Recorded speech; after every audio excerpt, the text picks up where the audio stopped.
burocracias tributárias. É basicamente sobre isso que se trata essa aula final do módulo 10 do Mestres do Capitalismo.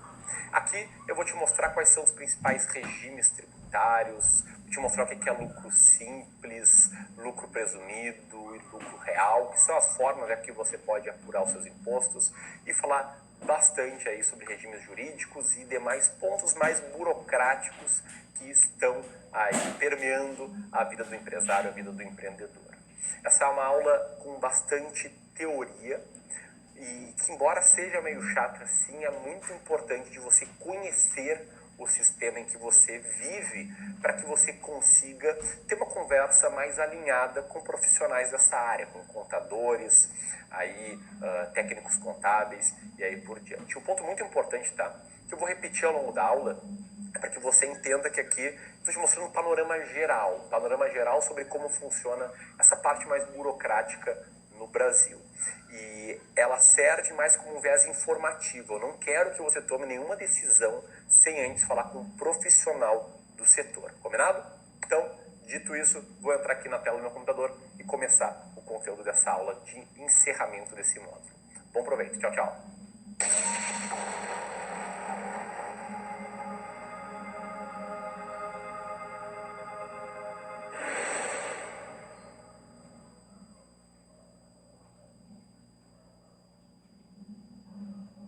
Então, vamos lá, vamos entrar aqui no mapa mental da aula sobre regimes tributários. Vou começar direto com um pouco de contexto, começando com uma verdade bastante dura, mas que a gente trabalha aqui com a verdade, a gente tem que abraçar ela e jogar o jogo conforme as suas regras. E qual realidade é essa? A realidade que ninguém vai ganhar mais dinheiro com o seu negócio do que o Estado. Aqui no Clube do Valor é assim, o Estado, os impostos receberam muito mais, mas muito mais do que eu, o Bruno, os demais sócios de distribuição de lucro, e é o maior acionista, aquele cara que mais sai ganhando com a empresa. Isso é frustrante, isso é triste, isso é chato, sim. Só que a gente não pode ser fora da lei, ainda mais quando a gente quer montar um negócio sólido, um negócio que vai perdurar com o tempo, que vai financiar os nossos objetivos financeiros, que vai trazer aí pra gente uma possibilidade de conquistar os nossos objetivos e fazer bem pro mundo com ele. Então, a realidade é essa e a gente tem que se encaixar, a gente tem que estruturar toda a nossa operação profissional para que a gente se enquadre nas principais regras. E é claro, dentro dos limites da legalidade, prevendo o menor desembolso financeiro possível, de forma eficiente, mas sempre dentro da lei. E o que a gente vai ver nessa aula é um pouco da parte burocrática por trás de um negócio. Eu vou te apresentar os regimes tributários brasileiros, os tipos de empresa que você pode constituir e quais regimes jurídicos de empresa você pode constituir. E antes de entrar aqui no conteúdo, é bom eu ressaltar um ponto muito importante, que é que o meu objetivo aqui é te dar uma visão geral, generalista, sobre todos esses pontos tributários, de enquadramento, de regimes jurídicos. Só que eu não quero de forma alguma que você tome decisões baseado apenas nessa aula. Isso seria uma irresponsabilidade.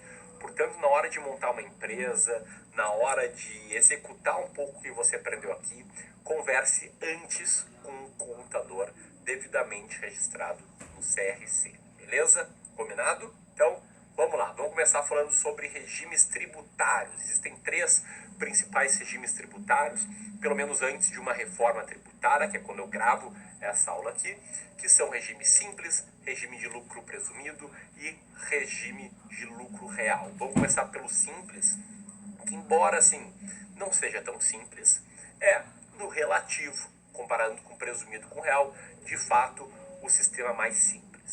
Quais são as regras? É um regime que é aplicável apenas às microempresas e empresas de pequeno porte, que a gente vai ver aqui, tá? Microempresas, empresas de pequeno porte, com faturamento anual no máximo de 4,8 milhões de reais. Empresas que não tenham como sócios pessoas jurídicas. Então, uma holding não pode ser sócio da sua empresa se ela está no simples, uma outra empresa não pode ser sócio da sua empresa, e só pessoas físicas podem participar da sociedade. E também, empresas que estejam numa lista de CNAEs, que é o tipo de empresa, podem estar ali dentro do Simples Nacional. Deixei um link aqui, tá? De um post muito bom do Conta Azul, em que tem essa lista de CNAEs aí que podem estar no regime Simples. Se você clicar aqui na planilha, vai ter aí uma lista desses CNAEs. Então, dá uma olhada lá e veja se o CNAE da empresa que você quer abrir pode estar dentro do Simples Nacional. Quais são as vantagens de estar no Simples? Primeiro é que ele reúne 8 impostos em um só pagamento. Então, imposto de renda, contribuição social, contribuição da Seguridade, IPI, PIS, COFINS, etc. Tudo isso é apenas numa guia de imposto. Por isso que é chamado, né, de Simples. O acrônimo forma a palavra Simples. E essa alíquota ela é reduzida, em via de regra, e arrecadada de forma bastante simples. Além disso, não tem o ônus de pagar 20% de imposto sobre a folha do pagamento. Então, é um regime meio que te facilita a contratação de funcionários. As alíquotas de imposto, elas variam muito de acordo com o CNAE de cada empresa. Toda empresa ela tem que ter um CNAE que é meio que informa qual vai ser o objeto social, qual vai ser o serviço que ela vai prestar, o produto que ela vai vender.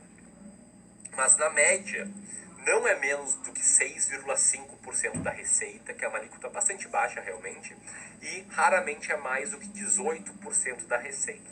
E é uma alíquota que vai aumentando conforme o faturamento vai se aproximando ao teto do regime. Então, esse aqui é o regime tributário simples nacional.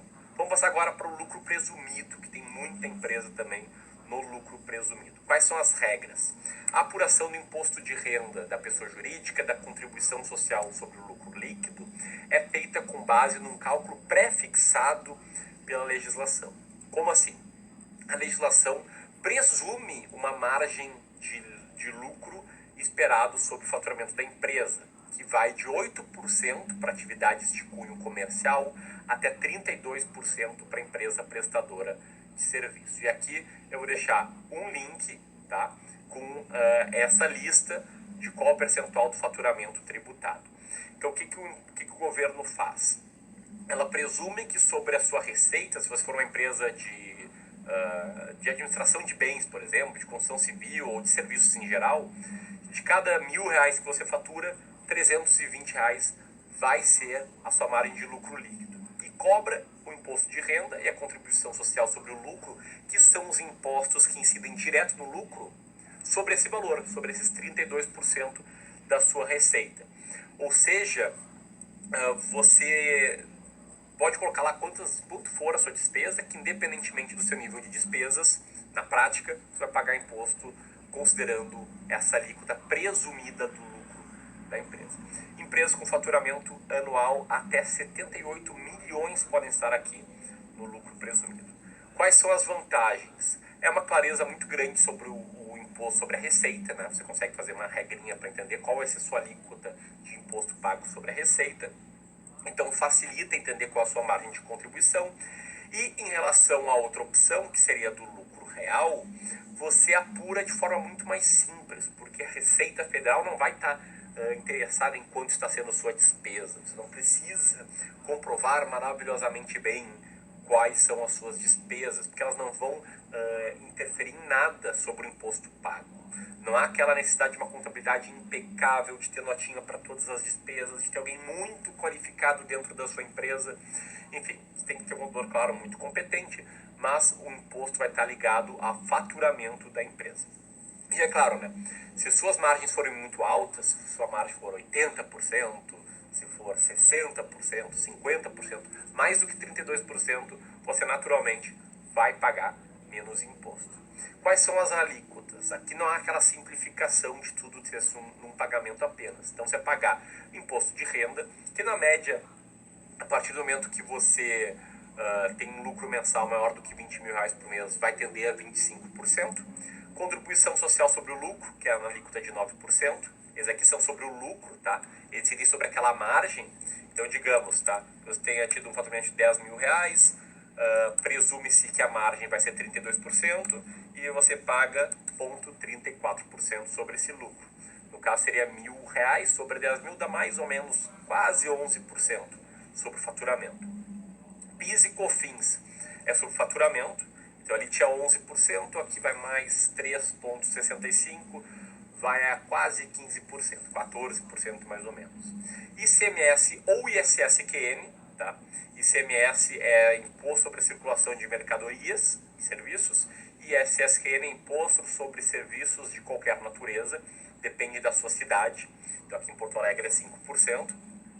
IPI se você vende produtos industrializados, idem ao ICMS, né, de acordo com o estado, e INSS sobre a folha de pagamento. Então, eu mostrei ali, né, que é praticamente 11%, é 10,88% o imposto sobre a receita, depois tem mais 3,65% de PIS e COFINS, e depois, mais no nosso caso, 5% de ISS-QN. Então a gente paga praticamente 20% de imposto, é 19,53% sobre a receita. Então essa margem de contribuição ela parte de 80%, mais ou menos, porque a gente está no lucro presumido. Lucro real é o regime que empresas maiores, em tese, têm, e as regras regras de impostos gerais, são guias individuais que você tem que pagar de acordo com o setor de atuação da sua empresa. A única diferença em relação ao lucro presumido, que o PIS e COFINS tem outra alíquota, uma alíquota maior, mas também você pode se creditar de PIS e COFINS quando você compra matérias-primas, quando você compra bens, e também uma diferença no imposto de renda e na contribuição social, porque não existe aquela presunção de margem de lucro. Você tem que apurar o lucro contabilmente, todas as notas de receitas emitidas, notas de despesas, notas de custo, etc. E aí, no que chegar no lucro, você vai ter o pagamento de imposto de renda e contribuição social. E se você não tiver lucro, se for uma empresa que tiver prejuízo, você pode compensar os prejuízos que você tiver com lucros no futuro. Ponto importantíssimo aqui, tá? Não basta pagar os impostos, você tem que demonstrar detalhadamente os seus cálculos, porque quanto maiores forem as suas despesas aqui na empresa de lucro real, menos imposto você vai pagar. Então dá margem a algumas pessoas mal intencionadas colocarem um monte de coisa como despesa da empresa. Então tem que ter muito cuidado aqui nessa mensuração de resultado contábil da empresa. Isso requer que a sua contabilidade envie um volume de informações muito maior para o fisco.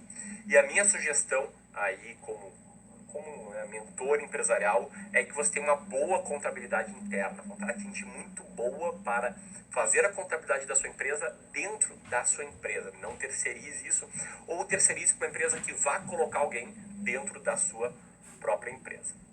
Quais são as vantagens? As empresas com margens baixas vão pagar menos impostos aqui, e empresas com volumes muito grandes de compra, que geram PIS, COFINS e ICMS, vão poder se creditar desses tributos e vão acabar pagando menos esse tipo de impostos aqui. As alíquotas, elas têm diferenças, né, no PIS e no COFINS, que é 1,65% e 7,60% respectivamente, mas com um asterisco, né, de que você vai poder deduzir sempre que você comprar matérias-primas, comprar coisas, né? Pega a nota fiscal da compra e deduz das suas vendas. E tem diferença também no imposto de renda e contribuição social, que tem as mesmas alíquotas, só que com as suas peculiaridades de apuração, que é sobre o lucro contábil da empresa. Beleza? Esses são os regimes tributários. Agora eu vou te explicar quais são os tipos de empresa por enquadramento. A gente começa com o MEI, o microempresário individual, que é uma empresa de apenas um sócio individual, com faturamento limitado a R$81 mil por ano, com uma tolerância, tá, de 20%, então você pode faturar até perto ali de R$100 mil, seguindo como MEI, só no ano seguinte daí você vai ter que sair, e também com um limite de empregados, que é um empregado no caso, né? Outras limitações, você não pode, sendo MEI, ser sócio de outra empresa, além de algumas atividades não poderem se enquadrar aqui, como advogados, dentistas, médicos e demais autônomos. Eu vou deixar também aqui no link uma tabela aí com as atividades permitidas no MEI. Então aqui está toda a lista lá, alfaiates, artesãos, cantores, carpinteiros, chocolateiros, e aí vai, né? Um monte de atividades permitidas pelo MEI. Alguns cuidados, tá? Você tem que fazer a sua declaração de imposto pessoa física. Pessoa jurídica, beleza, está isenta lá com a taxa que você vai pagar, mas você como empreendedor pessoa física, não.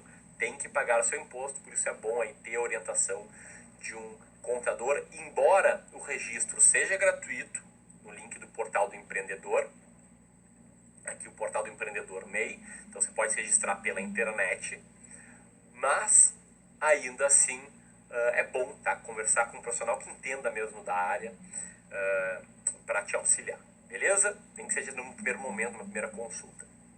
As alíquotas, você faz o pagamento de uma parcela mensal de impostos na faixa dos R$ 53, mesmo se não faturar. Esse é o microempresário individual. Depois a gente tem um microempreendedor, que tem um limite de faturamento de até R$ 900 mil por ano. O enquadramento tributário pode ser qualquer um dos três, mas a maioria dos casos acaba sendo no simples. Precisa ter um contador e tem um limite de 19 empregados para a indústria e 9 para a área de serviços. E pode ter mais sócios. Então é que é um microempreendedor e não um microempreendedor individual. Como vantagens, tem um faturamento mais abrangente, assim como a área de atuação. E as alíquotas vão variar conforme o regime tributário escolhido. Se for simples, vai ser as alíquotas do simples. Se for lucro presumido, vai ser as alíquotas do lucro presumido. E o último ponto aqui é a empresa de pequeno porte, né? Tirando as demais empresas do enquadramento normal, as empresas de pequeno porte, elas têm um limite de faturamento de R$ 4.800.000 por ano. Pode estar enquadrado em qualquer uma das três, mas em via de regra vai ser uma empresa do simples, né? Que é o que faz mais sentido. E o limite de empregados é de 99 para a indústria e 49 para a empresa de comércio e serviços. Como vantagens, tem um faturamento bem mais abrangente, a possibilidade de se enquadrar no simples e as alíquotas variam de acordo com o regime tributário escolhido. Beleza? Isso aqui é o tipo de empresa por enquadramento. E agora tem um tipo por regime jurídico. Sempre lembrando, a empresa tem que ter um enquadramento e vai ter que ter também um regime jurídico. A gente confunde as coisas, mas na verdade tem que ter os dois. E a gente começa aqui com o empresário individual. Quais são as regras do empresário individual? Ele não tem sócios, o proprietário responde pela administração, misturando o seu patrimônio pessoal com patrimônio empresarial, e a responsabilidade é ilimitada, ou seja, vai para o patrimônio pessoal do empresário individual. Quais são as vantagens? Não há exigência de capital social para o início da empresa, não há necessidade de ter sócios, como o nome diz, né, empresário individual, e não tem limite de contratação de funcionários. Beleza? Outro regime jurídico é o EIRELI, a empresa individual de responsabilidade limitada. Quais são as regras?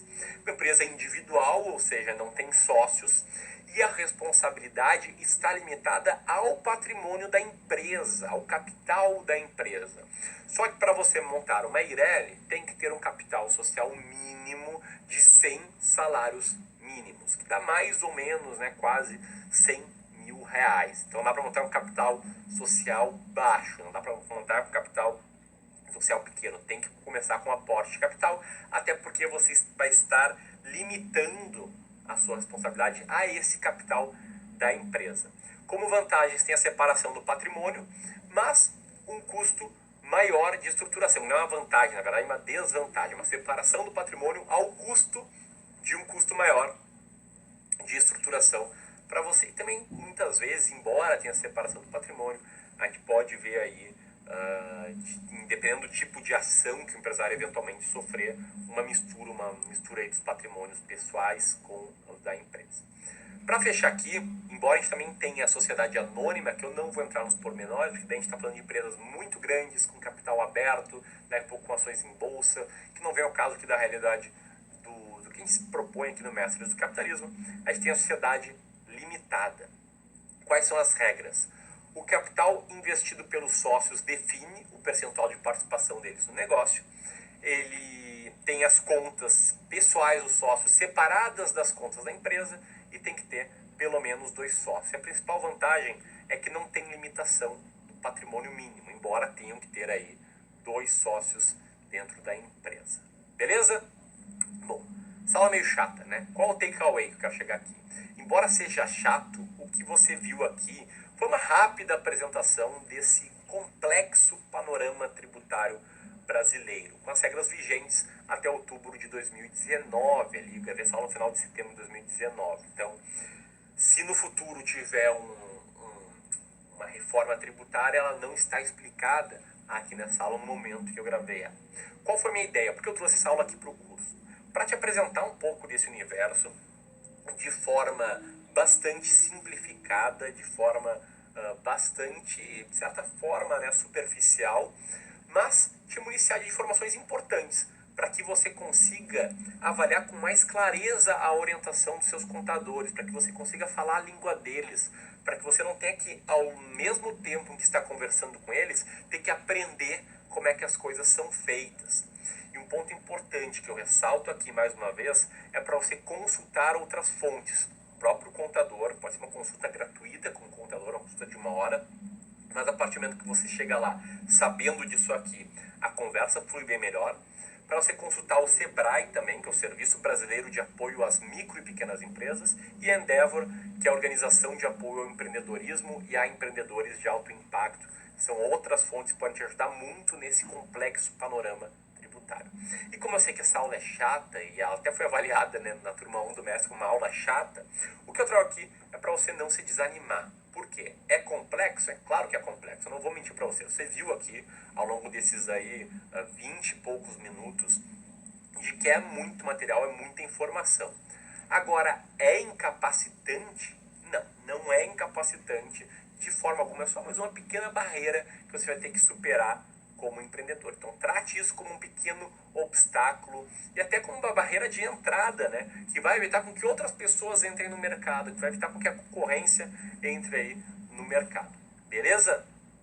Então, é isso que eu queria te apresentar aqui para fechar esse modo de gestão financeira empresarial e para fechar essa parte 2 do Mestres do Capitalismo, essa parte de criação de renda, de aumentar a sua receita, que é uma chave muito importante para as finanças pessoais. No módulo 11 em diante a gente vai falar sobre investimento, sobre multiplicação patrimonial. É outro mundo, é outro curso praticamente, e muito bacana também, muito complementar, que é o que você vai fazer com o dinheiro que você vai ganhar aqui seguindo o processo dos últimos módulos. Te vejo lá, um grande abraço e até